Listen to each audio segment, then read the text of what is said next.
There we go. And the career, sorry, the title, as you can see, is From Career Pathways to Career Flows. And we have Cathryn Edmondson, who's lead consultant, and Holly Coe, who's senior reward consultant at Innecto Reward Consulting. This is so on point about career pathways, so we're really glad you're doing it for us. Thank you ever so much. Everyone, do let us have questions or suggestions in the chat throughout. I'll keep an eye on those. And as you probably saw from the copy, with a really neat copy, I have to say, that Cathryn and Holly sent across, they were making a reference to 30% of employees leaving due to limited progression, while those in organisations with strong internal mobility stayed 60% longer. So this webinar will show how career pathways drive agility, retention, and alignment with employee expectations. As you probably heard, we're recording this for the members' YouTube channel. We'll send out the link afterwards, as well as the slides. So please put yourself on mute for now if you haven't already. Thanks ever so much. And Cathryn and Holly, over to you. Thank you. Brilliant. Thank you, Richard. Well, lovely to see you all today. Thank you for giving up your time to join our webinar. Talent management, of course, is a wide topic, but today we're going to focus particularly on career progression, specifically talking about taking a skills-led approach to career progression and career development. So I'm going to start off and talk through some of the sort of strategic considerations. So why should this matter to your organisation now, and why some of your more sort of traditional frameworks might not be quite working so well. Also, I'm going to talk about the business case for making this change. And then my colleague Holly is going to talk about some of the more operational considerations. What are we actually seeing companies do to move forward in this space? So yeah, just to reiterate what Richard said, if you have questions, feel free to put them in the chat. We will have time at the end for questions, which we can make more informal. But if you want to think of them as they come along to you during the webinar, then please put them in the chat if that helps. All right, and slides and recording will be sent around, as I'm sure is normally the case after this as well. Brilliant. Right, so let's jump straight in then. So career progression, career development, it's not a new topic, of course. It's been a HR topic and an organisational topic for a long time. But what we are seeing is a shift in the importance of this. Today's workforce are arguably more career savvy, more values driven and career focused than they've perhaps ever been. And when we look at the percentage of people who are citing lack of career progression, lack of opportunity to develop skills as their reason for leaving an organisation, we've seen this increase when looking at 2024 and then again looking at the same results for 2025. So it's obviously a growing area that needs consideration. And what we're finding is, yes, employees want financial recognition, that's still part of it, but they also want clear career opportunities. They want a sense of direction.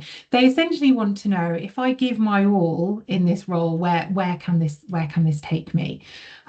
And in the context of a world where people can't really afford to retire in perhaps the way that they were, the news is permanently talking about, this continued increased cost of living that we're facing. So employees are working longer, and therefore career progression and career longevity is only increasing in importance. And what we're seeing as well is that if employees are struggling to see career opportunities in the organisation, the chances are managers are as well, and that makes it difficult for them to retain their talent on a longer term basis. Okay, so Holly, if you could move it along, thank you. So as well as there being challenges around retention, skills gaps are also growing faster than roles can be filled. So looking at some recent research, 94% of business leaders say they expect employees to learn new skills on the job. 40% of leaders say employees' core skills will likely change over the next 5 years. And a massive 89% of L&D professionals agree that navigating the future of work will require proactively building employee skills. And no great shock, we are seeing this particularly in the digital space, where the accelerated pace of technology is outpacing change and those more formal education routes. And what this all points to is an ever-growing importance of skills rather than looking for specific work experience when looking to fill a role. Hiring people who have done it before just isn't really a very viable strategy for many roles and many sectors. Looking for people who have done that specific work experience, often it's the case that roles are so new, skills are so new that the number of people that have actually done it before is really, really small, which is it mean you're all fishing from a very small talent pool. Therefore, organizations are really looking more towards hiring people with some of the right skills and then looking at how they can proactively help them develop their skills to bridge those gaps as a more viable approach to dealing with these skills gaps that are growing. Thank you, Holly. And then on top of that, there are also challenges with recruitment. So where those skills gaps do need filling through recruitment, there are some increasing challenges in this area. So according to Talent Hub, top candidates are typically off the market in as little as 10 days. However, when we look at the global average time to hire, it's more like 44 days. And in fact, it's higher in certain sectors. So professional services more like 47, banking 60, engineering 62. Yet 75% of candidates have said that they associate that speed of that hiring decision with how much an employer values them and wants them to join their organisation. So it suggests that to hire top talent in your organisation, you need to move quickly. But that isn't what we're seeing, and the knock-on effect of that, not only potentially reducing the sort of quality of the talent that you bring in, but also increased recruitment costs, overtime, temp cover, not to mention delayed projects, productivity impacts, and all of those things are creating a challenge. So if agility in the recruitment process isn't possible, and presumably if we could move faster, we would, then to keep talent engaged in the hiring process, then a strong EVP becomes even more important. And having clear career progression and skill development opportunities within the organisation becomes a really key part of having that strong EVP. Showing candidates, employees that joining your organisation is a good move because it will develop their career in the long term and therefore worth holding out in the hiring process for your organisation.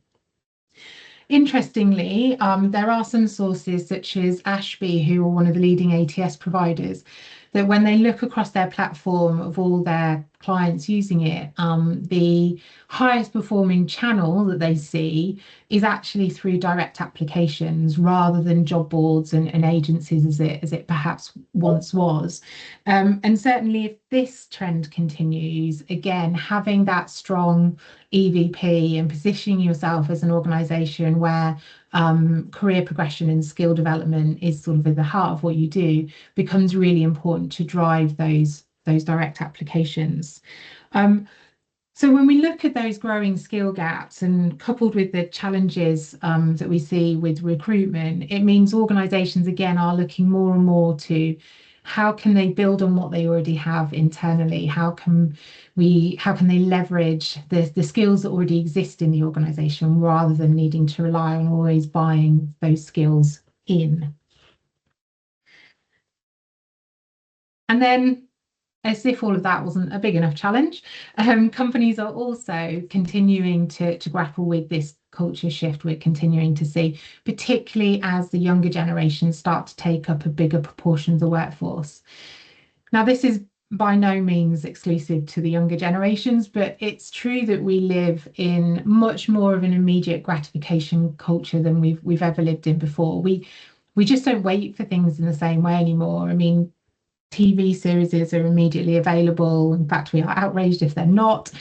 Most places have next day delivery, and if you can't get it, there's probably someone else who sells the same and you can get it next day. And people are applying that thinking to their careers as well.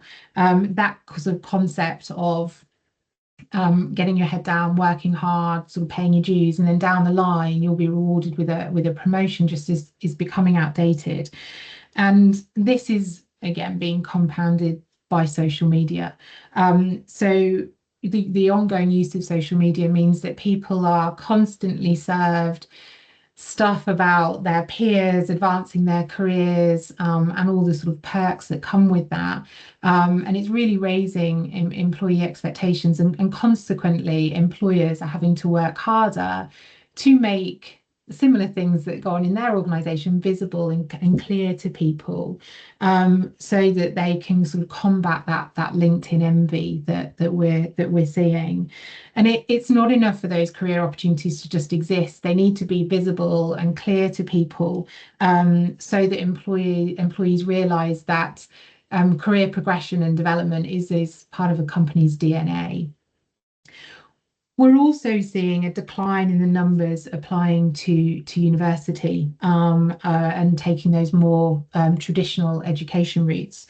So the Higher Education Policy Institute has looked into this and has found that the number of young people choosing to go into higher education has gone into reverse for the first time, and they are anticipating that the demand for higher education could drop by up to 20% between 2030 and 2040. This is lining up with other reports we're hearing, where the more traditional education routes just aren't keeping up with the pace of change, seeing particularly in the sort of digital technology space. And coupled with high prices, higher education is becoming less attractive to young people. We're also seeing this trend in the way major companies are promoting their roles, both in the UK and the US. So big companies like Google, IBM, Tesla, they've all removed degree requirements from a lot of their job postings. And some research by Indeed has found that only about 14% of UK job postings reference some sort of formal education qualification, and about half of sectors have reduced their degree requirements if you compare now to 6 years ago. So it is definitely a trend in that direction. So that's some of the reasons why this should be important. And I imagine many of you are sat here thinking, well, great, but we have stuff in place. I would also suspect that there's certainly some of you sat here thinking, yes, but we are also experiencing some of the challenges that we've highlighted today. And if you are sat there here thinking, okay, our frameworks aren't quite working the way that they were, know that you are in good company, because we are hearing this a lot. And this is the big reason for this is because career progression isn't linear or ladder based as it has traditionally been thought of. Traditional frameworks tend to prioritize that vertical progression. And it's not to say that doesn't remain important, it absolutely is. But what we're seeing is a different definition of career progression and career success, again, particularly from the younger generations coming into the workforce. So it's no longer really about climbing that career ladder. It's all about the career lily pad, which I have to say is an analogy I quite enjoy. But it is really essentially about moving laterally and sort of diagonally to collect skills with each leap. Now, Holly's going to talk about this in a bit more detail in a moment and illustrate it with an example, but it is essentially just that. It's where employees are moving horizontally, diagonally, and vertically, but they are collecting different experiences and different skills as they go. And what this does is it helps employees build a more diverse skill set, which gives them more opportunities, but it also helps them safeguard their skill set against it coming obsolete down the line as the pace of change continues to evolve. However, traditional job descriptions do tend to focus on tasks and qualifications rather than skills. And the result of this is it can be difficult for employees to understand what skills they need, where the skills that they have can take them, and where there might be opportunities to develop other skills that complement what they already have. And progression then becomes tied to kind of organizational levels rather than growing skills. And really, the way career frameworks are moving is that they need to be able to surface some of this and actually make it more about the next skill rather than the next role, and helping organizations helping employees think about it a little bit differently. It's also helps managers who might struggle in as much as if the next step up isn't immediately available, or maybe it's a step up that's going to be difficult to do in one go. It can make it difficult for them to then have those career conversations with their employees if career frameworks are really focusing on that vertical progression and aren't highlighting those alternatives. All of that being said, we have organised work based on job roles and tasks for a long time, which can make it difficult to kind of know where to start and how to start surfacing some of these more sort of diagonal and lateral alternative moves. So I'm going to hand over to Holly now, who's going to talk through some of the more operational considerations and what we're seeing organisations do in this area. Thank you, Catherine. Hello, everybody. So let's look at the career framework that Catherine just mentioned. So mine's less of a lily pad, but it's the same premise. So in reality, if we were to look at a data analyst job role as an example, you'll see on the left the more traditional career ladder style approach. And this is where career progression only happens when someone moves up into a more senior role within the same function. As you can see here, with the move into senior, lead, and finally head of in that same department. So if there isn't a vacancy above you, or if you don't want the next role, progression can quite quickly feel blocked. On the right is what careers can actually look like in practice. So this is what we're calling the career flow, or the career lily pad, as just described.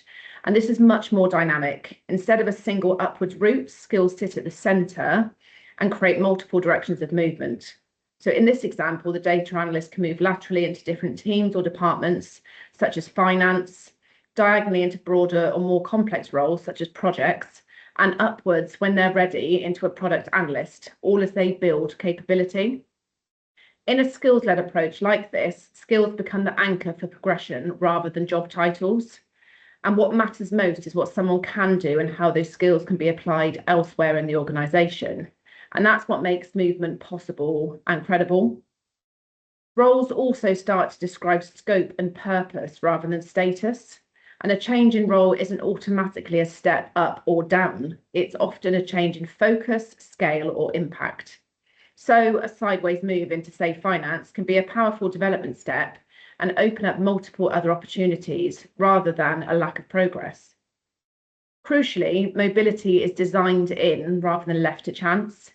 The organisations that enable career flows actively connect roles through shared skills, making it easier for people to see where they could move next, or for managers to support that movement. The key impact of all of this is simple. Roles may change, but skills connect. And that's what allows careers to flow rather than forcing everybody to climb that same ladder. Sorry, I thought I missed a slide there. So what does good actually look like? A strong career pathway system doesn't need to be perfect to be useful. And in fact, the best ones are usually light touch enough to stay current and clear enough to be trusted. The moment pathways become overly complex or rigid, people actually stop using them. So progression needs to be visible, and employees should be able to see what their next opportunity is, and just as importantly, what skills they would need to build to get there. So that relies on a light but consistent job architecture. It means using common levels, language, and structure across the organisation without locking roles into something inflexible, limiting movement.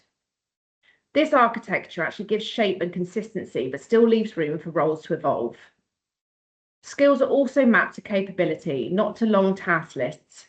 We're not saying you must have been a data analyst for 2 years. We're saying you've demonstrated analytical capabilities, and that opens up these options to you. That shift is what makes sideways and diagonal moves credible rather than risky. Another key point is that good pathways show multiple routes into critical roles, and therefore people don't all need to follow the same path to reach the same destination. When employees can see different ways in, the system feels fairer, more realistic, and more accessible. And finally, pathways stay current as roles change. Roles are never fixed in time, and so career frameworks can't be either. It's a living system, something that evolves as the organisation evolves, rather than a one-off exercise that's out of date within a year. Put together, this is what makes career pathways usable. They don't just describe progression, they actively support it. And even with strong career pathways in place, the reality is simple. Nothing moves unless people use them. Pathways only matter when they show up in everyday decisions, in career conversations, development planning, and resourcing choices. This is where activation makes that difference. For managers, pathways shouldn't feel like policy or process. They should act as a development conversation tool, helping shift the focus from when is the next promotion to what skills and experiences could build momentum now. They widen the options beyond promotion or nothing. For employees, pathways need to be navigable. They need to be able to see where their skills could take them, identify roles, projects, or stretch opportunities, and feel confident raising their hand. That's where career ownership genuinely moves to the individual. They can see what options are available to them and take the steps to get there. And for HR, activation is about visibility. Visibility of capability, opportunity, and movement. Skills need to be used to match people to roles and projects, not just job titles. By doing this, you are unlocking the power of internal mobility. How would we know that Jeff has skills in accountancy that can support the finance team during year end when resource is low if we don't have access to all the skills our people hold? Internal mobility should feel as easy and intuitive as external hiring. This becomes especially important for lateral moves. If sideways movements are seen as risky or career limiting, people won't take them. Organisations that enable real flow actively remove that stigma. They value skills growth, they recognise lateral moves as progress, and they role model non-linear careers from the top. And of course, for this to work, movement needs support. Career movement doesn't end on day one. Lateral and stretch moves require onboarding, clarity, and time to settle. And that needs to be normalised. That's how mobility becomes normal rather than exceptional, and how career ownership becomes shared and not just a top-down approach. So once career pathways become visible, organisations often unlock capability they already have. People start applying for roles they would never previously have considered. Managers shift the conversation from potential and aspiration to readiness and development. And HR gains a much clearer view of where skills are sitting today and where they're needed next. That's why internal mobility is so powerful. It doesn't just move people around, it activates talent that was previously hidden by complexity or a lack of visibility. It's also important to stress that non-linear careers are already happening. So people are already moving sideways, they're already taking stretch roles or building experience outside of their function. What pathways do is they make that movement visible, supported, and intentional rather than just accidental. Visibility is what unlocks movement.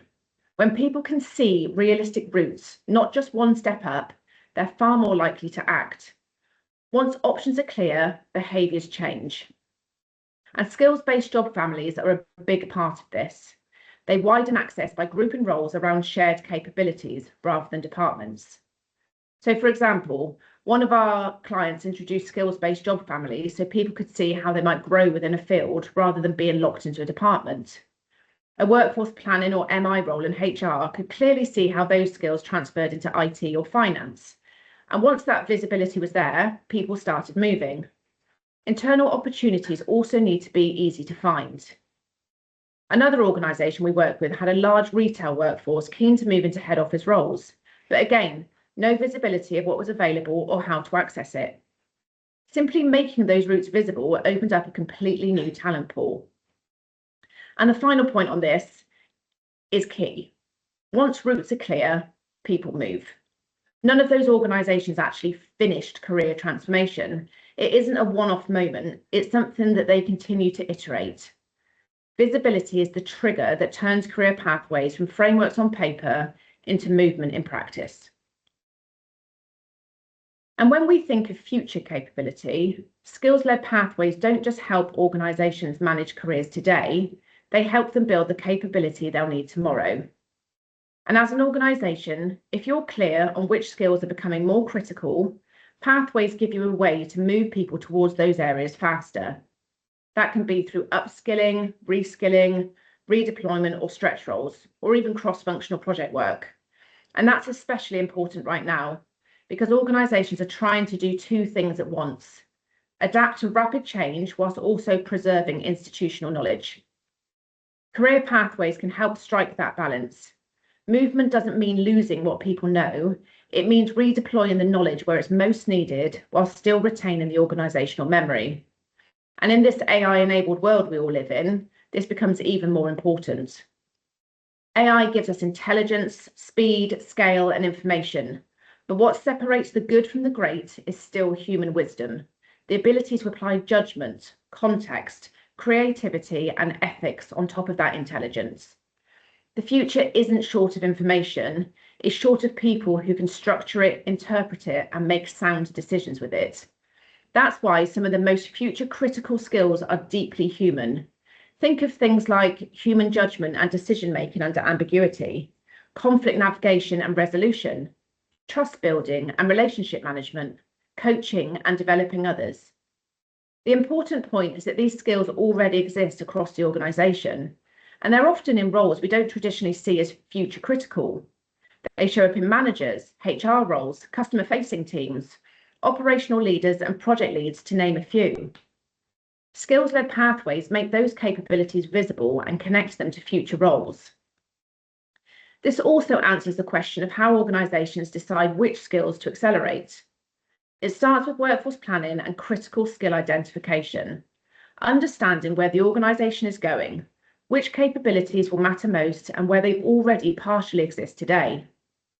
Pathways then link those future needs back to current roles, making progression and development intentional instead of reactive. From an HR perspective, this is where insight really matters. Skills-led pathways and reporting start to show where skills are concentrated, where gaps are emerging, and where talent flows need to be encouraged. That's what enables earlier intervention, focusing on development now rather than hiring later. So career pathways aren't just a retention tool, they're actually a capability building engine. They help employees understand which skills will help them flourish over time, and they give organisations a practical way to accelerate the skills that will matter most, whilst keeping the human capabilities that AI can't replace firmly at the centre. Excuse me. And as we have alluded to, many organisations already have the raw ingredients for strong career pathways, so the basic job architecture and role profiles. The challenge isn't creating more structure, it's actually making what already exists visible and usable in everyday working life. Using an aligned software helps turn what are often static frameworks into live talent mobility. It does that by making roles, routes, and skill requirements clear in a way that people can actually act upon. For employees, this means progression stops feeling abstract. They can see multiple realistic routes in their own organisation and understand which skills they already have and which ones they could build next. That visibility is often what prompts people to move at all. For managers, this supports much more grounded career conversations. Instead of relying on aspiration alone, managers can talk about readiness, capability, and development.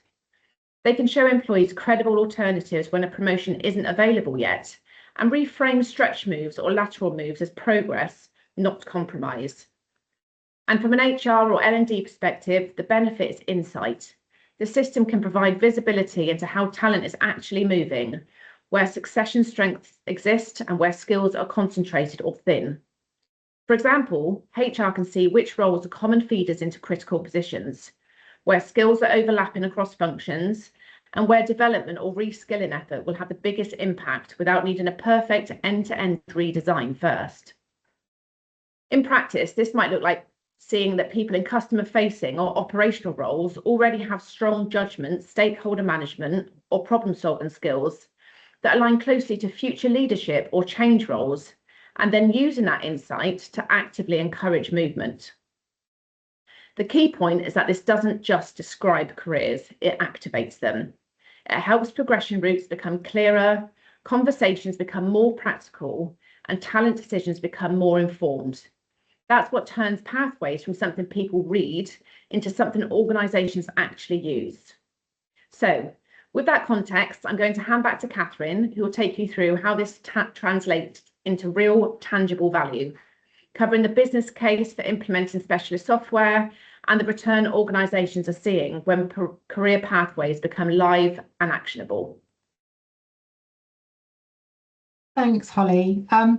So yes, before we get to the Q&A part, and it's worth taking just a few minutes just to think about the business case, because whatever direction you might take with this, I think it inevitably requires some investment from the organisation.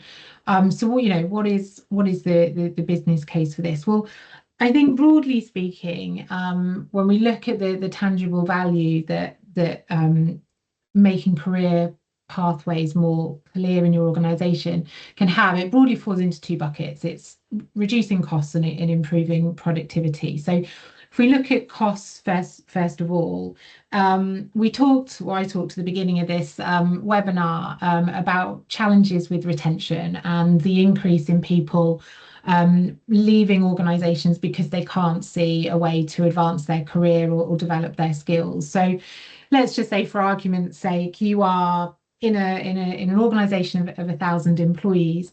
If you're able to reduce that turnover by just 2%, so that's 20 less leavers a year, so not a massive number, but based on research done by Deloitte and LinkedIn Talent Insights, they estimated, once you've taken into consideration all the costs, that someone leaving an organisation can cost around 22 grand when you take into account recruitment costs, agency costs, lost productivity, time in the process, all of that. So, if you lose 20 fewer people over the course of the year at 22k a pop, that's a saving of 440k over the year. Now, obviously, that's going to scale up and down depending on the size of your organisation. But we see there just a small reduction in turnover can open up some money for reinvestment in this area, or justify proactive investment. Equally, I talked about that direct applications appears to be a growing recruitment channel. And again, if you can increase the number of roles that you fill through direct applications or internal mobility, i.e. not incurring any sort of agency costs, then based on CIPD research, they reckon that can save you 5 to 10k per person if you're hiring from those direct application routes or internal mobility. So again, fill 10 roles in that way over the course of a year, and that's a saving of 50 to 100,000 pounds. So you can see how small incremental gains in these areas can start to mount up. Holly, if you can move us to the next slide, thank you.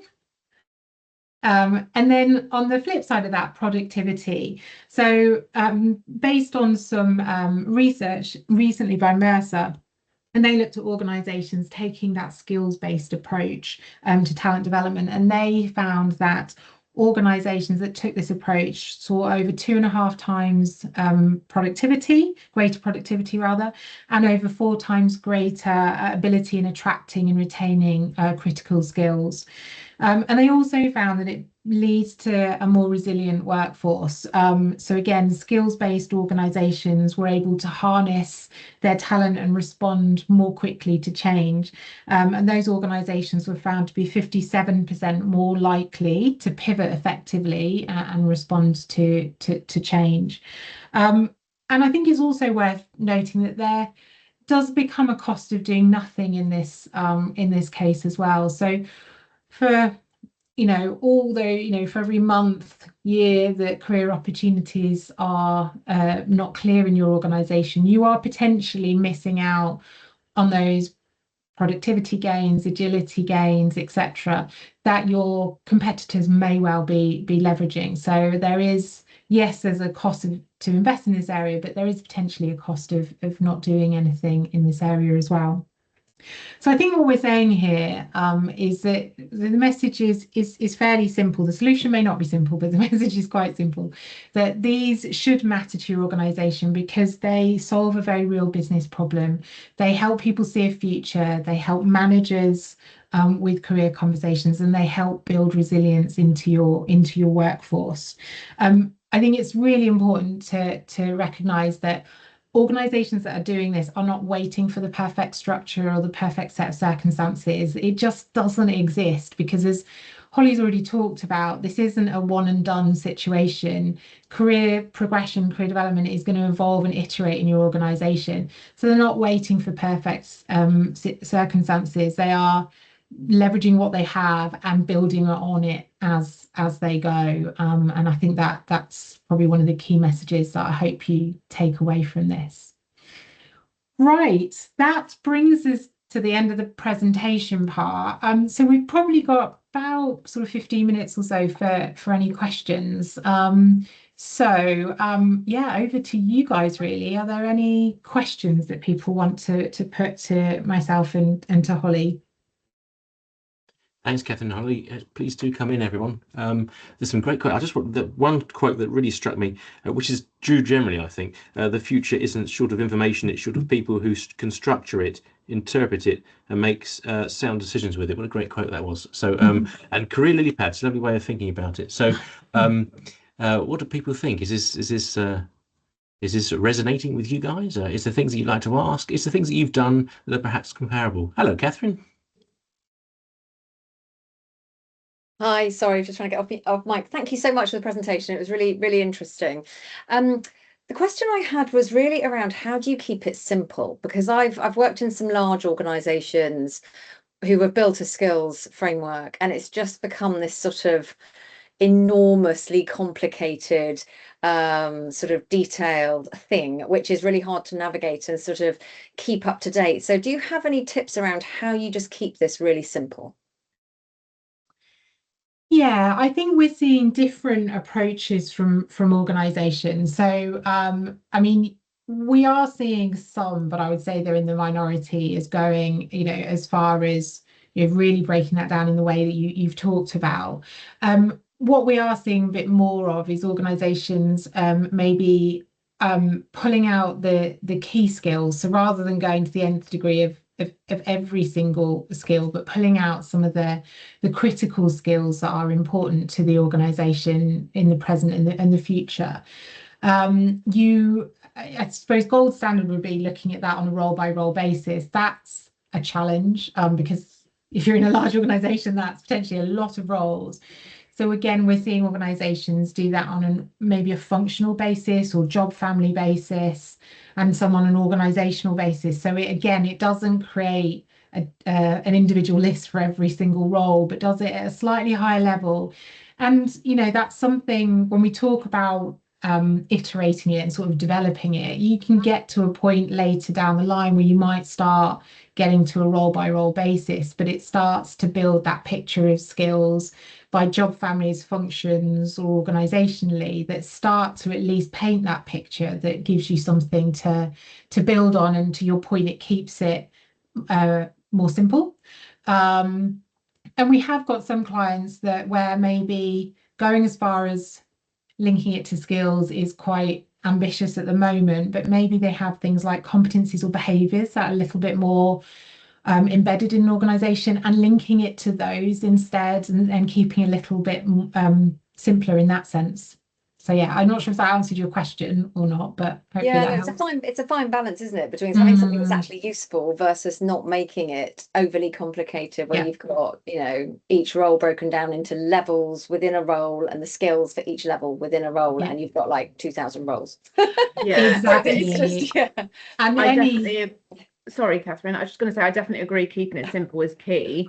Another part that we've seen organisations doing that actually we support is colleagues owning it themselves as well. So you work with them at the outset to say, these are the skills for your job, these are the skills you might have had yourself, and it becomes part of that career conversation, career development. So you're forever keeping your own skills up to date as well as that of the roles, rather than it being a HR task or an L&D task that they have to maintain this huge database of skills. Yeah, I think yeah. So it's like building the language of skills into all of your processes, basically. So it's embedded. Yeah. Thank you. Thank you for the question, Cathryn. Yeah, very apposite. It comes back to your point about light but consistent job architecture. But Cathryn, as you say, presumably, it's such a balance, because you make it too general, it's probably not worth the paper it's not written on. And if it's too detailed, you're kind of drowning in well-meaningness, which I presume is what you were having in your previous organisation. One of them. Yeah. Great. Thank you very much. And Dan, hello. Hi, thanks so much for the presentation. I'm Dan, Head of People Transformation at Metro Bank. I wondered if you could tell us what you're seeing other organisations do kind of practically to define the future skills that they'll need in their organisation. Yeah, I think it's a really interesting question, and I think it is an ever-growing challenge, isn't it? Because things are moving so quickly, and therefore having that sort of crystal ball to look into the future becomes quite a challenge. I think what we are seeing is companies reviewing that and coming back to it probably far more regularly than they have done in the past. So when they've done that sort of workforce planning piece of looking at, what skills and capabilities do we need in the business, and then where do we have that? I think it's becoming a much more regular conversation than it's been in the past, and I think it sort of links to the point that the question that Cathryn was making as well, is that not overcomplicating things, because as we talked about in the webinar, your roles are probably going to evolve and change at a much faster rate than they ever have in the past. So you need to build structures that aren't too rigid, aren't too detailed, because all it will do is it'll trip itself up, and then you end up having spent all this time in something that's quickly coming out of date. So I think it's coming back to that conversation much more regularly. It's building things that aren't too overly complicated in structure so they can move.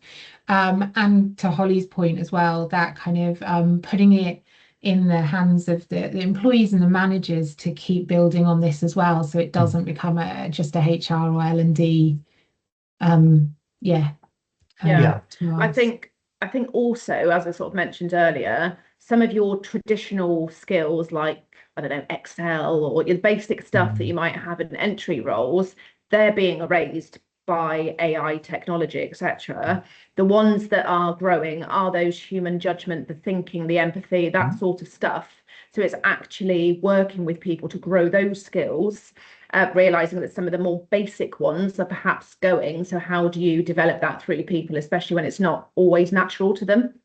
Yeah, no, that's really helpful. I think, because I think the kind of the point is, which you said, the kind of skill landscape's changing so rapidly now, and it's really hard to predict what's going to happen in the future. And I mean, you can use AI to try and help you define what are likely to be the future skills when it kind of, give it some context around your organization. But it's kind of like turkeys voting for Christmas. You've got to kind of have that lens on, it's going to tell you that AI is the critical skills. So no, that's really helpful. Thank you. And also being able to evolve really quickly. I think that's what we said. It's not just, having this perfect structure that stays like that forever, knowing it's going to really quickly change. So how do you keep on top of that?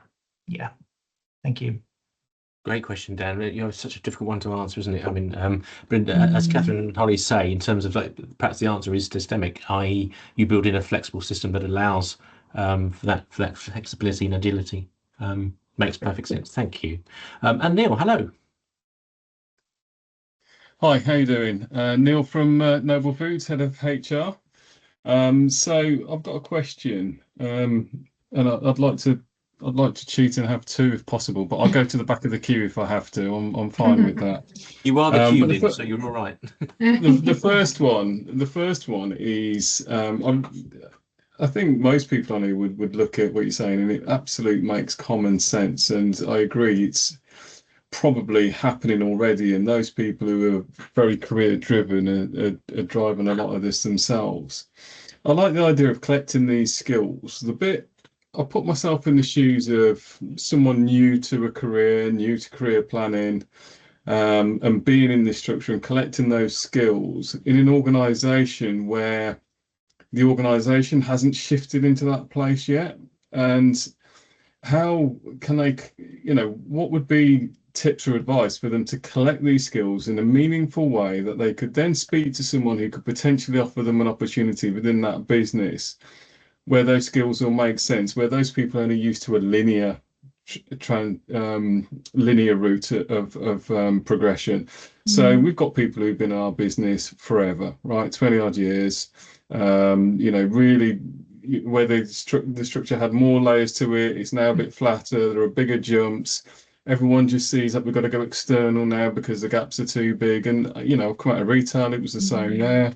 And you've got someone who's been in the business and done project work and done this, done that, but they're sitting in front of this individual. They've got a gap there, and they're looking at it and not seeing enough of that direct experience below that role. You must have come across that. So what would be a tip to help those individuals to be able to package this and sell it in a way that, looks beyond the obvious and looks at that skills mindset? Yeah.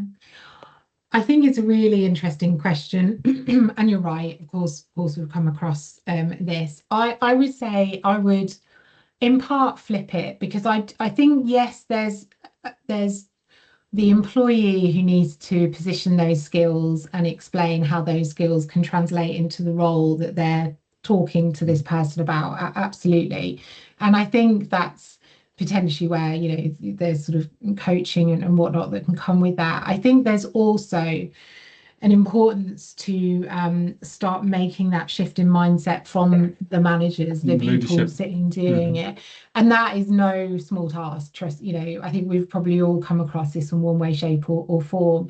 And when I worked in house, I definitely had a slightly different scenario, because we were dealing with we actually were looking more at behaviours than skills, but the principles the same. We had a fairly entry-level sales role, but the sales director was very wedded to sales experience, because if they've done it somewhere else, they can come in and they can do it here. Exactly. And that had worked sort of all right, to be fair, for quite some years, but it was coupled with some very lifestyle elements to the job, where they were away a lot and things like that, meant the talent pools was really small. So and we believed that actually if you hired people with the right behaviours, the right skills, that actually the past experience wasn't so relevant. He was really hard to convince, and what we did is we had one of the sales managers in the structure was kind of aligned to our way of thinking, and we started with trying to get a proof of concept. Now this was a bit easier because we were recruiting on scale, so we could recruit a small number and then prove it worked and then win people around that way, and that did work in this case, and we ended up being able to evidence that people with the right skills and behaviours didn't need the same experience, to the extent that we started taking on graduates who had next to no work experience at all. Now that's harder to do if it's a one-off role or a smaller team, but I would say look across your organisation, and maybe if there are some managers who are a little bit more open to change, or maybe particularly if you're thinking about it on an internal mobility, is there a way of doing it on a secondment basis, whereby if it doesn't work, it's slightly easier to roll back? That would be my thoughts. Holly, I don't know whether you've got anything you want to add. I was going to say about secondment, and that feels like an old term almost now, but maybe think about it that it's a skills transfer.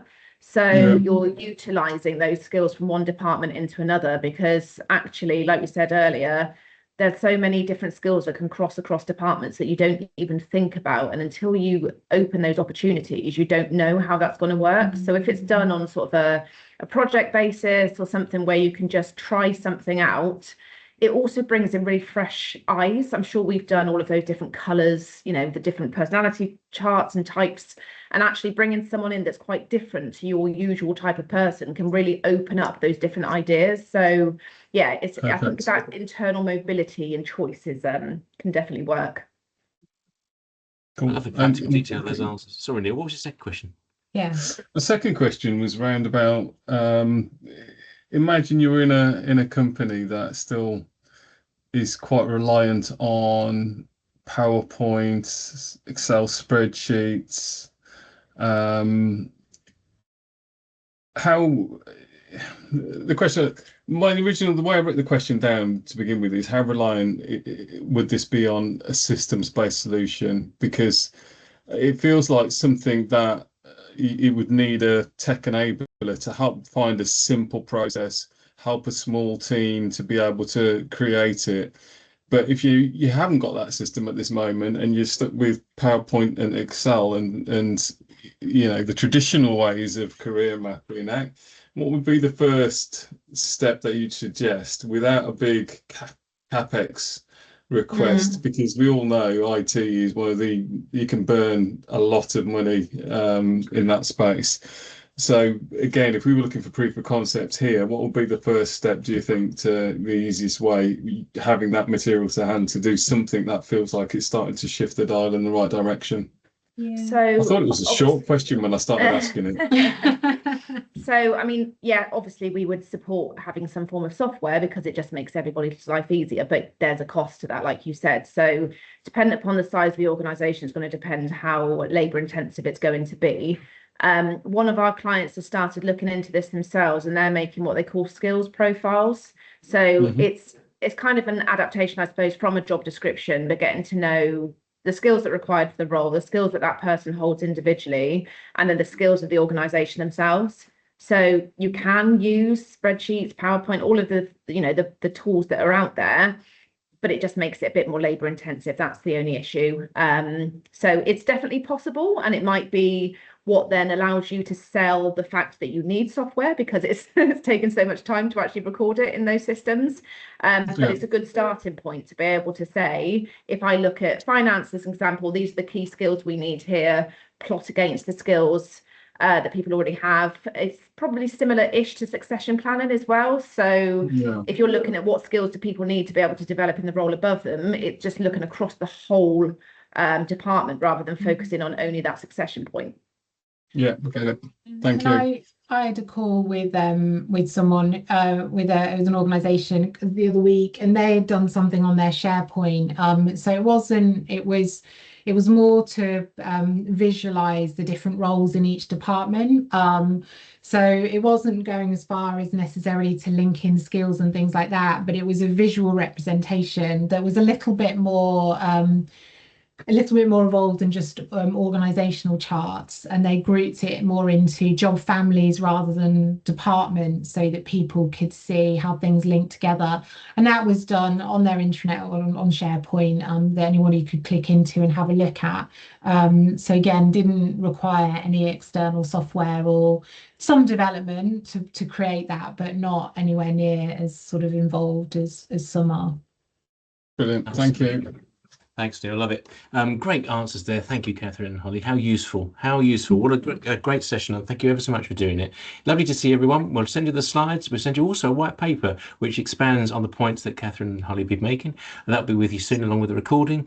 For now, thanks a lot for coming, and see you again at the next one. Thanks all. So much. Thank you. Thank you. Nice Thank to meet you, you Ray. all. Bye. Thank you. Cathryn and Holly, stay on for a sec Yeah. if you're able. I didn't flick to the last slide with our details on, but you'll send those out.